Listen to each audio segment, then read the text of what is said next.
Thursday, December the 16th. We're in chapter 2 of Revelation. We're looking at the 7 letters that Jesus dictated to the Apostle John. And we come now to the third of those letters, the church at Pergamum.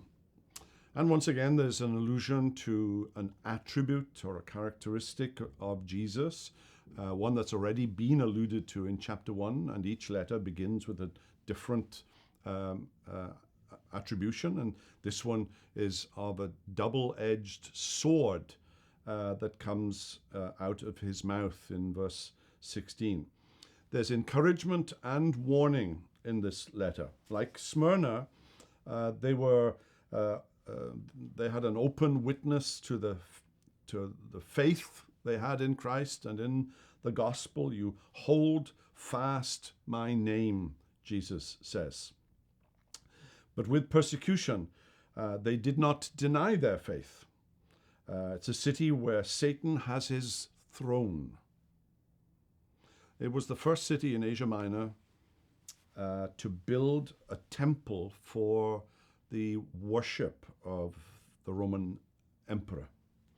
And that's probably what the allusion is here. The city had caved in to emperor worship and had built a temple. There was also the cult of Asclepius, god of healing, whose symbol was a serpent, and that symbol is still around this day in medical circles, of course. And the hill near Pergamum where Zeus, the chief Greek god, was worshipped. And that's probably why this city is called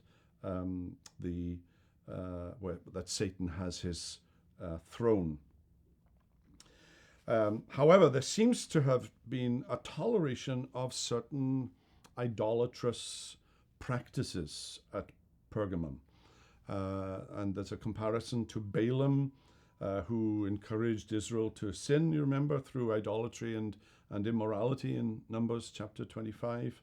And the catchword for false apostles, making financial gain to influence God's people and peddling ungodly practices, eating food sacrificed to idols. And Paul takes up that issue in 1 Corinthians 10.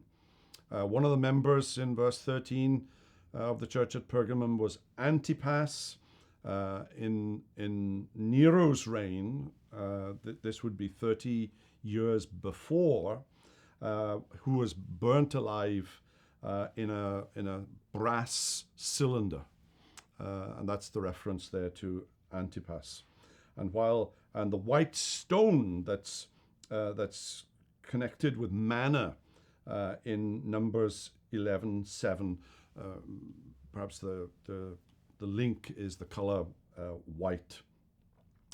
Well, once again, Jesus is looking at one of these churches in the 90s in Asia Minor, what we would now call Turkey, Pergamum, and it has a lot in the plus column, but also a little in the minus column. It's a call for us to examine ourselves as to our obedience in the gospel. Well, that's it for this week. We'll return to the fourth of these 7 letters next Monday. Have a wonderful weekend.